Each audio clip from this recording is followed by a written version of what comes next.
para hoy. Es esta, más o menos en la misma línea que todas las anteriores, con la misma estructura, digamos. Y vamos con la parte número 3.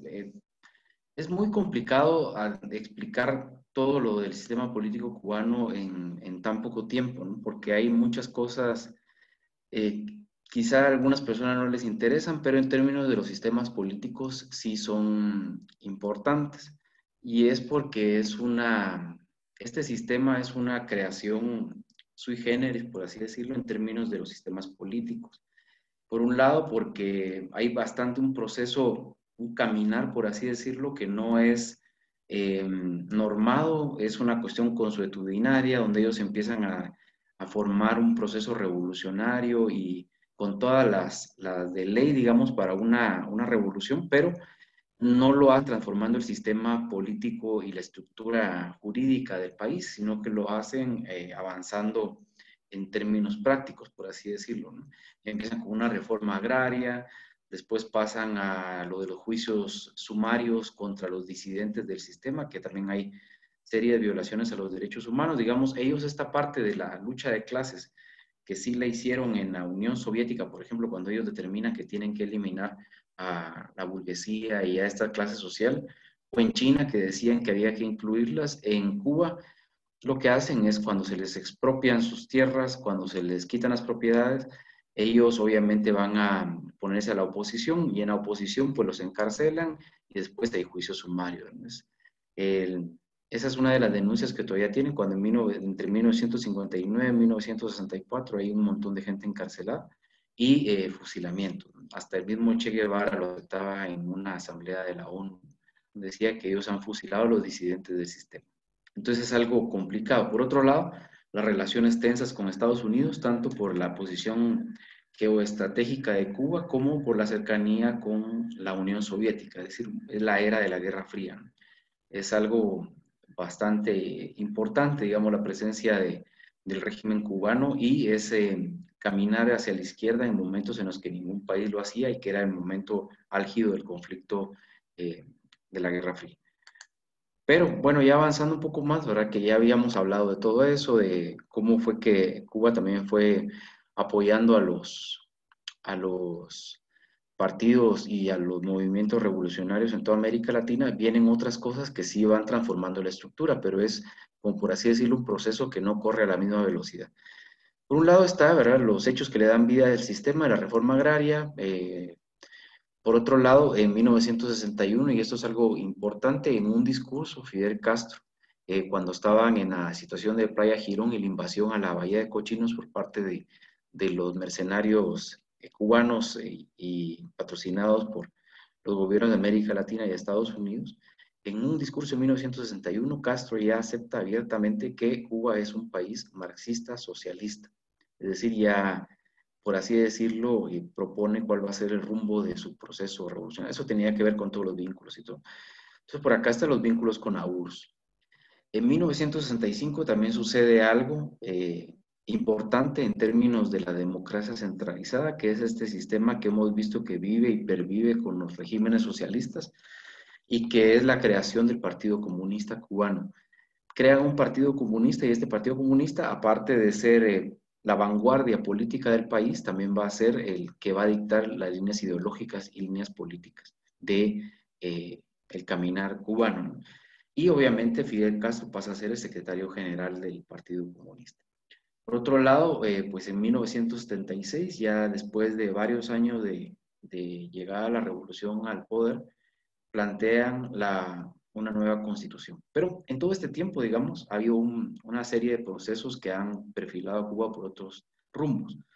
Uno de esos, y esto es algo hasta trágico, digamos, de la revolución, es si hubo un culto a la personalidad en el caso de Mao en China, en Cuba también se ha creado, por así decirlo, y se ha fortalecido la imagen de Fidel Castro, ¿no?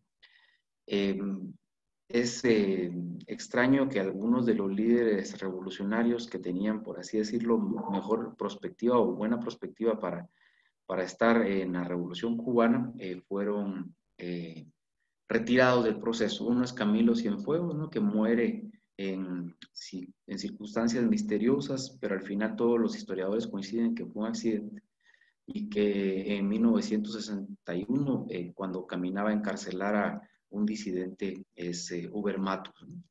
Llega, lo va a encarcelar y después no se sabe qué pasó con él y desaparece, ¿verdad? Era otro líder carismático de la revolución. Y por otro lado, el Che Guevara, ¿no? Que también jugaba un papel importante en la revolución, pero él continuó con su vocación internacionalista, haciendo la revolución por todo el mundo. Aquí hay una foto del Che en el Congo, ¿no? También es enviado a Angola y finalmente ya todos ustedes saben cuál fue su destino en Bolivia, ¿no? Cuando muere. Cuando es ejecutado por un soldado boliviano. Aquí lo vemos, él estuvo en África, ¿no? Y eran las campañas de Cuba en África. ¿Por qué Cuba se convertía en esa, por así decirlo, distribuidora de logística y de pensamiento revolucionario de los países del tercer mundo? Pues aquí hay muchas hipótesis, ¿no? Pero la que se puede ver es que era también esa cercanía con la URSS, le daba, por así decirlo, un canal de comunicación con todos estos movimientos revolucionarios en el mundo, ¿no? Digamos, los cubanos eran el centro de acopio donde llegaban las armas y un poco la ideología, entrenamiento de los ejércitos para los procesos revolucionarios. En Guatemala también sucede, hasta 1984-85, pues de Cuba eran de donde partían las armas para Nicaragua, El Salvador y Guatemala, para la guerrilla, ¿no? Era, por así decirlo, ese faro revolucionario. Y obviamente el Partido Comunista de Cuba, ¿no? Que ya habíamos hablado de su formación. Entonces, ¿en qué se va transformando Cuba después de esos primeros años, del 59 al 76?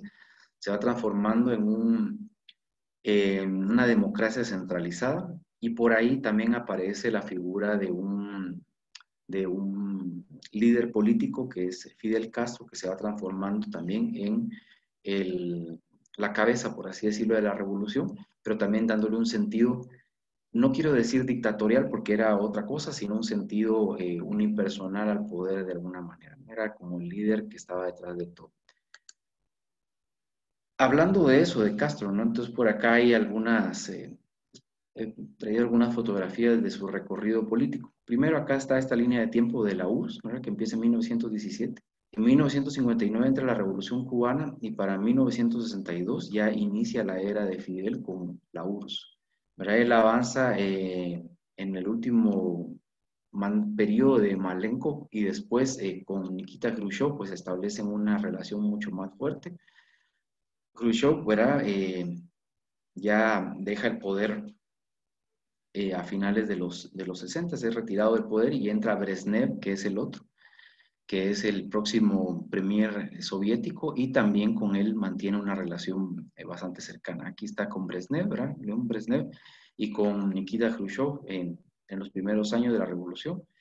Y por acá después, ya cuando va llegando el proceso de desestructuración de la Unión Soviética, acá está Fidel Castro con Mikhail Gorbachev. Se sabe que Cuba estaba en contra del proceso de la perestroika y el glasnost, ¿no? Esto que iba desestructurando la Unión Soviética. Y tenía razón porque era su principal aliado internacional. Si caía la Unión Soviética era casi seguro que también iba a caer Cuba, ¿no? Y por acá lo vemos ya en una cercanía no tan próxima con Vladimir Putin, ¿no? Con quien también ahora como presidente de Rusia mantiene esas relaciones, pero no son las mismas que mantuvo en toda la era soviética. Que si era un satélite de Rusia, pues de la Unión Soviética es algo también cuestionable, pero sí había mucha herencia de todos los países de la cortina de hierro, por así decirlo, con Cuba. Incluso la misma constitución de 1976, hay estudios que la ven en perspectiva frente a la constitución de la República Checa, de Rumania y de varios países que estaban en el lado del socialismo y son muy parecidas, ¿no? Solo con algunos cambios y aditivos bastante particulares de Cuba. Incluso hasta el himno de la Internacional Comunista, ¿no? Que tiene una versión cubana, pero al final es la adaptación tropical, por así decirlo, del proceso de la socialización de la Internacional Comunista. Por acá está una fotografía de Fidel Castro con Salvador Allende, el presidente chileno que es electo en 1970, y que eran, por así decirlo, las dos vías para llegar al poder. Allende llega en un proceso democrático, es electo presidente, y Castro pues por la vía de las armas, ¿no? A Allende pues lo retiran después de un golpe de Estado en 1972. Augusto Pinochet desde ahí se entrona en el poder y queda como dictador de Chile, con el apoyo obviamente de la CIA y de Estados Unidos. Lo que le decía Fidel entonces era cierto, ¿no? Un proceso democrático no va a lograr sobreponerse al imperialismo y al neocolonialismo norteamericano. Por así decirlo, eran tiempos recios, ¿no? Tiempos duros, tiempos difíciles, haciendo referencia al título del libro de Vargas Llosa.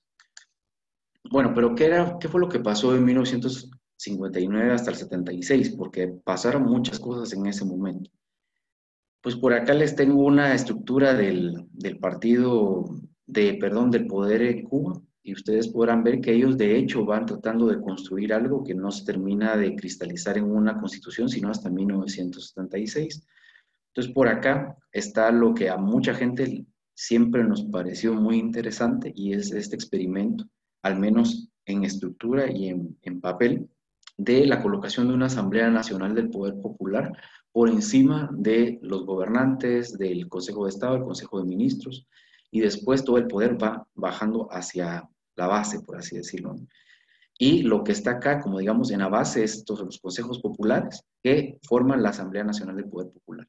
¿Quién elige a esta gente? Las primeras asambleas populares fueron electas, por así decirlo, por su militancia en la revolución. Sin embargo, a partir de 1976 fueron electos en voto, con el voto directo y provincial. No fue un voto secreto, sino que era un voto abierto, donde todo el mundo elegía. Fidel Castro incluso fue electo como diputado y posteriormente por parte del Consejo de Ministros fue elevado al puesto de primer ministro, y el Partido Comunista Cubano pues lo puso como secretario general. ¿Verdad?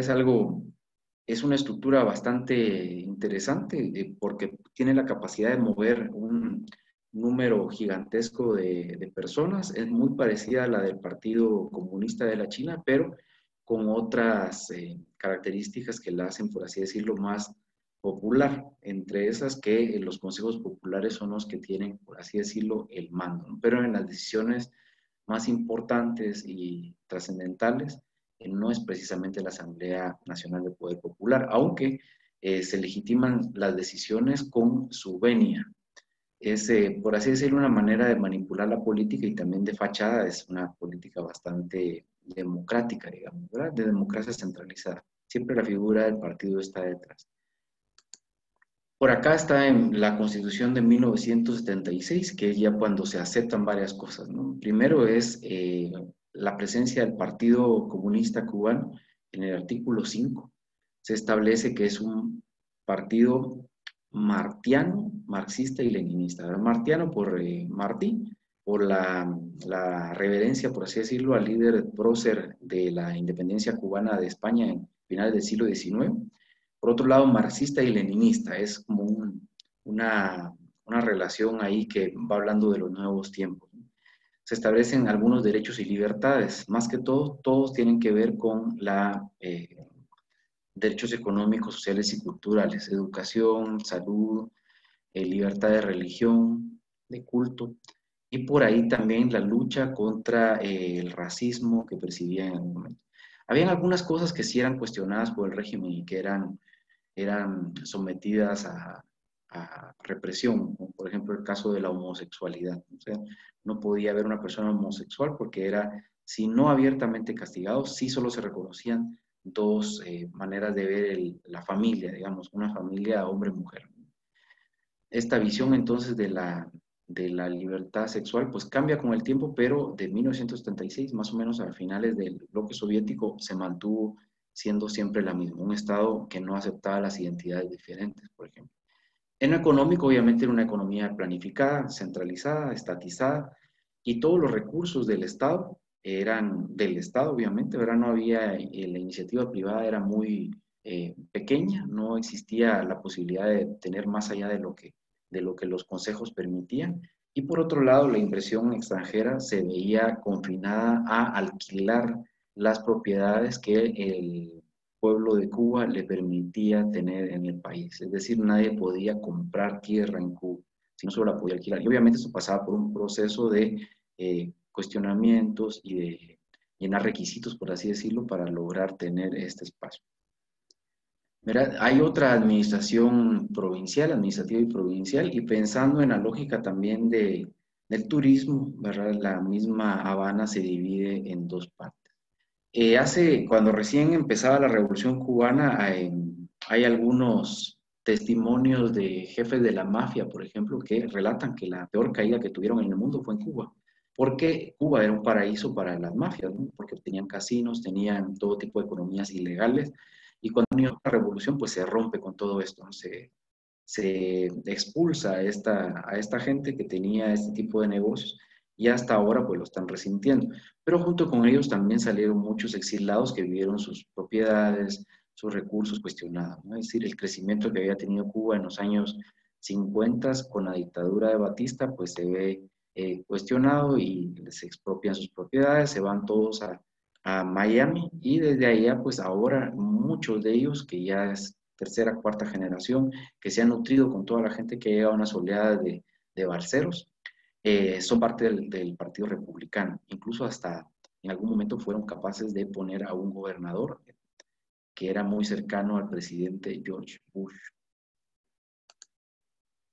Bueno, ¿y qué pasa en 1989? Todo sigue caminando más o menos bien, ¿verdad? La economía planificada, la democracia centralizada, el partido único, Fidel Castro, todo iba volviéndose ese faro revolucionario, los ejércitos se entrenaban en Cuba, era como por así decirlo la fuerza que le estaba dando ese contrabalance del poder a la política en América Latina, ¿no?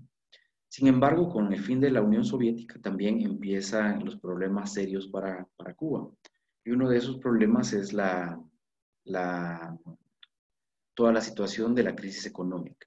Empieza todo el sistema de colas, el desabastecimiento, la pobreza y la gente también empieza a salir de la isla porque ya no habían recursos, ¿no? Entonces empiezan las oleadas de los balseros que llegaban a Miami y allá en Estados Unidos, pues obviamente con el bloqueo comercial, también había un bloqueo político, establecen la política de los pies mojados y pies secos, ¿no? Cuando alguien pone un pie en Miami, es automáticamente un asilado en Estados Unidos y se vuelve parte de la población del país.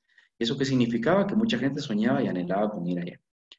Después de que tanta gente se fue en los 90 a Estados Unidos, que eran oleadas gigantescas de personas, esas personas también empiezan a enviar recursos a sus familias en Cuba. De alguna manera también los cubanos empiezan a recibir remesas. El partido trata de controlar esto porque eso empieza a generar una diferenciación social amplia y ya muchas personas tenían más recursos que otros y se empieza a cuestionar la base del el sistema político cubano. ¿Y qué hacen con ello? Pues tratan de regularlo y de hacerlo menos dramático, digamos, esas rupturas. Y mientras tanto el partido continuaba y Fidel Castro también continuaba vivo, ¿no? Él muere hasta 2016, o sea, es uno de los políticos más longevos en el mundo y que mantuvo el poder, por así decirlo, hasta las últimas instancias. Al principio de la Revolución Cubana pensaban los mecanismos de inteligencia norteamericanos y de los disidentes cubanos que eliminando a Fidel Castro se acababa el proceso de la revolución, pero sucedió algo en el camino que es la consolidación de todo el proceso y la incorporación de muchísima gente a todo el proceso revolucionario. Y es lo que está pasando ahora, ¿no? Que todo el mundo temía que este líder carismático al ya no estar iba a romper, por así decirlo, el esquema que venían planteando desde hace mucho. Sin embargo, no ha sucedido tal cosa, sino que se ha tratado de ir redinamizando y por otro lado, algo muy curioso, y es que todos los mecanismos de inteligencia cubanos y, y de apoyo político, digamos, han logrado apoyar la construcción de un socialismo del siglo XXI, ¿no? Un principio con Evo Morales, Correa y Chávez, ¿no? Después Evo Morales pues se ha retirado del poder hace un tiempo, Correa pues ya no está, y Chávez fallece, pero queda Nicolás Maduro. Sin embargo, aparece por ahí Andrés Manuel López Obrador por el lado de México. Y por otro lado, Daniel Ortega todavía continúa en el poder y tratan de mantener esas alianzas internacionales. Por así decirlo, la revolución cubana se transformó en sí en una opción política y un sistema político que ha tratado de mantenerse aún vivo a pesar de las circunstancias. ¿Cómo están ahora? Pues continúa el Partido Comunista cubano, digamos, manejando esa buena cuota de poder ideológico del país. Hubo una reforma en la Constitución en el 2018 Y por otro lado, continúa la Asamblea Popular y toda esta estructura de poder. Pero si preguntan en términos de sistemas políticos, el país sigue siendo una democracia centralizada y es un régimen parlamentarista popular, por así decirlo, pues el presidente tiene un papel bastante marginal en toda la política del país frente a todos los consejos populares, ¿no? Pues bueno, entonces hasta acá llega lo de Cuba y ya vamos terminando los contenidos de la clase. ¿Qué es lo que va a venir